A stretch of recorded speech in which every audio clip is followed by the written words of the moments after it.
Unity of Houston is an inclusive church where we seek to understand and live the teachings of Jesus and other spiritual masters.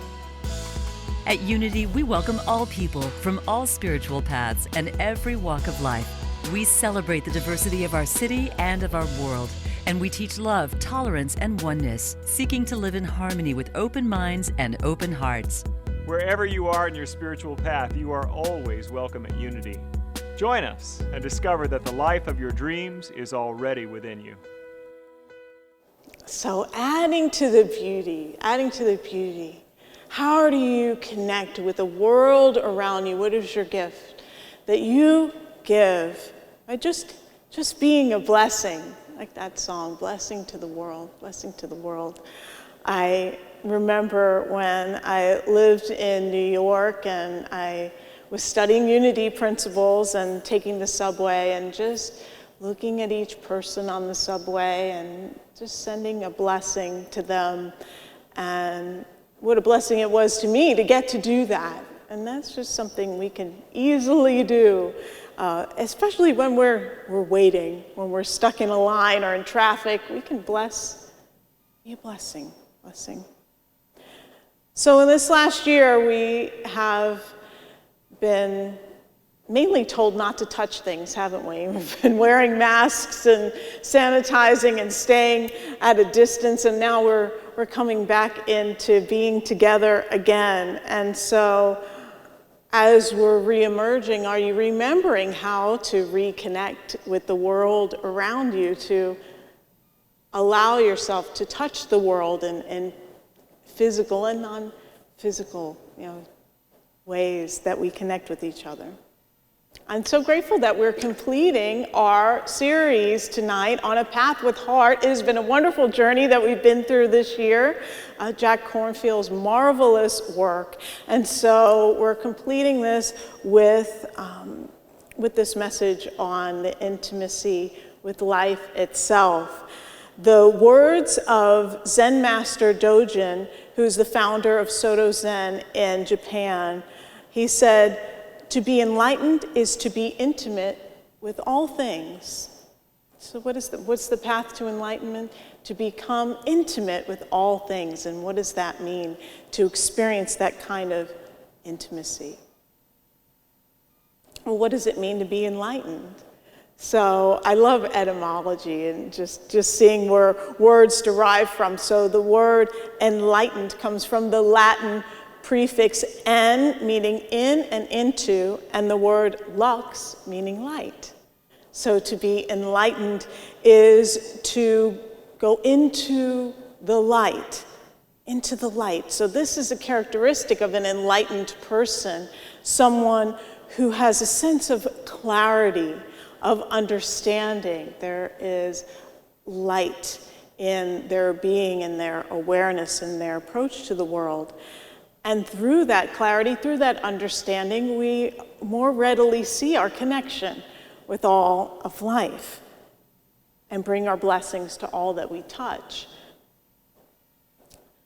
If you remember, I'm seeing if I remember, but if you remember, we began our series with a message that I shared that focused on the question, did I love well? Did I love well? So we get to revisit that as we complete this series.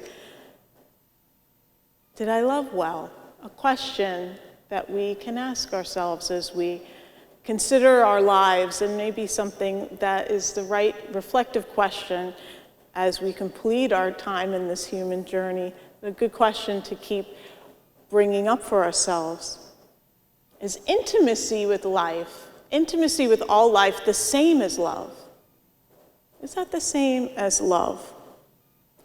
Jack Kornfield shares the story of a woman who was brought into hospice care at San Francisco Zen Center. This is a hospice there was a hospice run by them, and she had lived the last years of her life homeless and on the streets, and she was brought in for this care. And as she was being treated, she got curious about Zen and the spiritual practices that they were doing there. And even as she was releasing this life and this body, she wanted to learn the practices of awakening and compassion.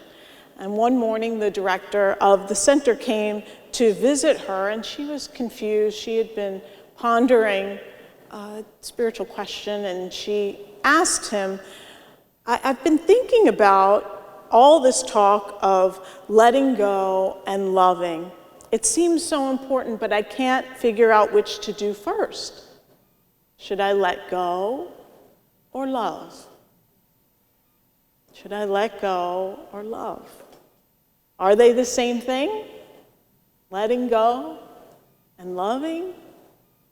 Well, it can be the loving thing to do, to let go for ourselves, for another person. Because whatever is keeping us from love with that person is something that we haven't let go, right? Something we're holding on to, a thought, a feeling, a resentment, or what have you. So is letting go just as much a way of experiencing intimacy with life as love? Letting go? Love is kind of a mysterious thing, isn't it? Whenever I bring up the topic of love when I'm teaching the 12 Powers now with Mary Fair. We're teaching a class. And love came up, the power of love came up, and usually when this topic comes up, there's that question, well, I'm kind of confused because there are so many different ways we use this word love. There are different aspects. There's the emotion of love.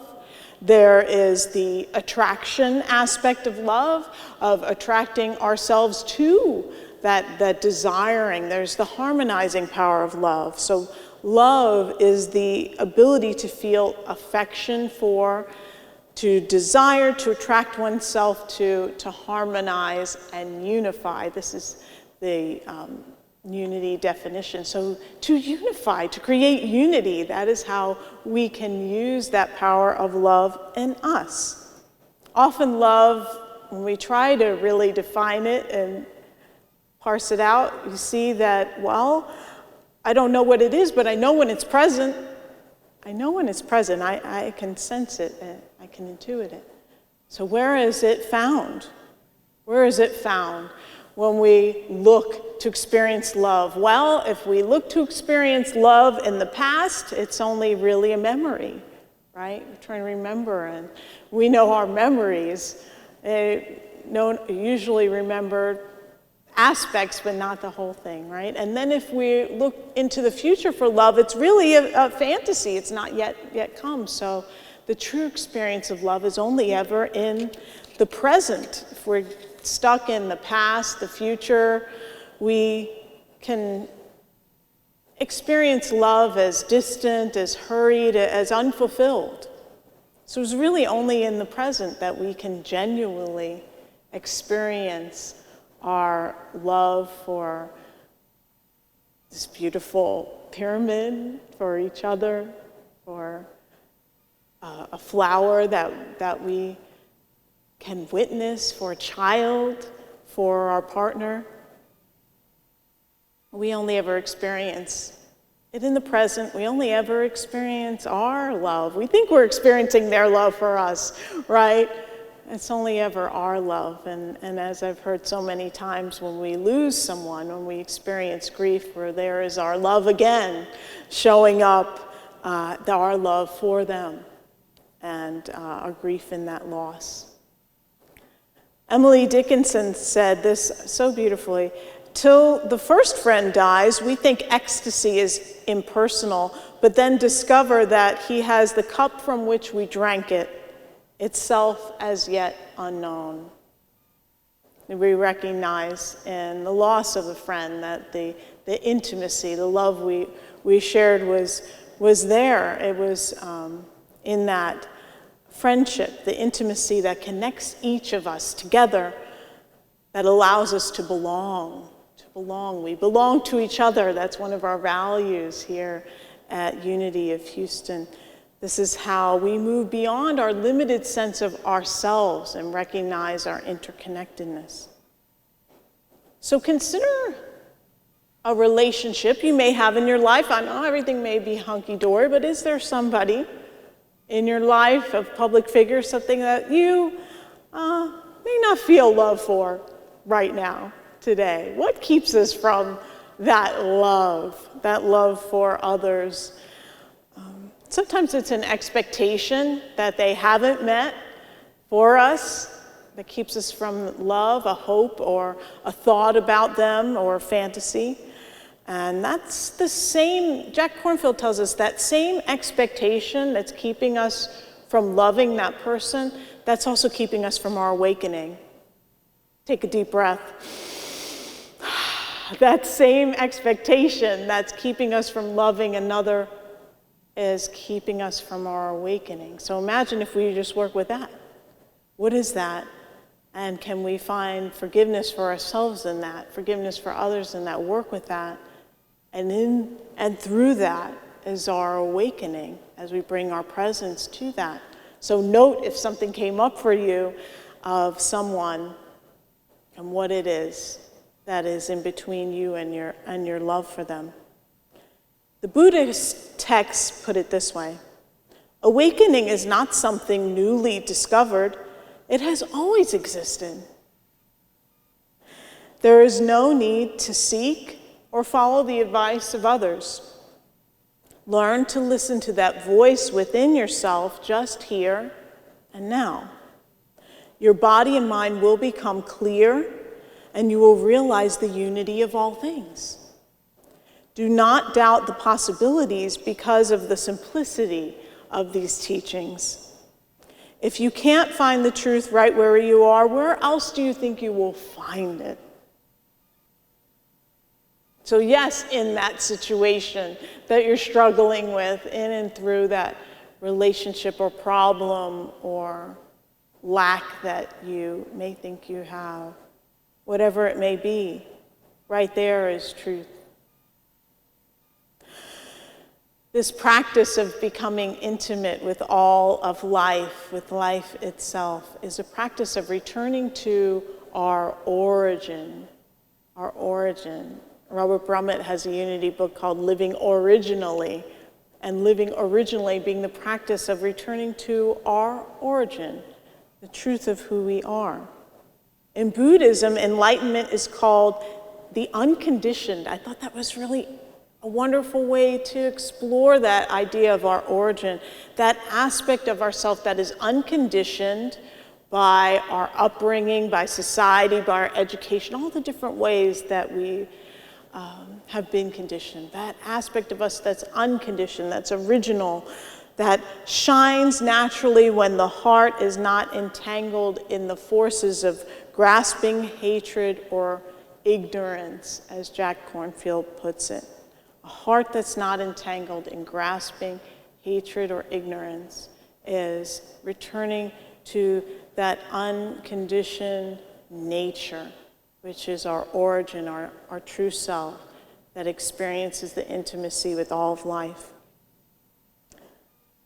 I want to share with you this story of a community that had such an intimate, interconnected relationship with each other. I had shared this story in my first chapel service in ministerial school, and I love it. And I'm so happy that it showed up in this chapter by Jack Kornfield. It's about this tribe, and for all I ever know that this is a real story, in East Africa, where they fostered true intimacy with each other even before a person was born.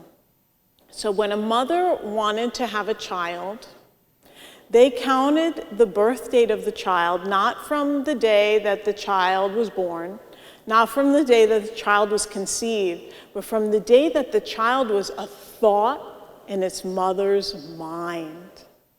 Imagine tracking that as the birthday of the child.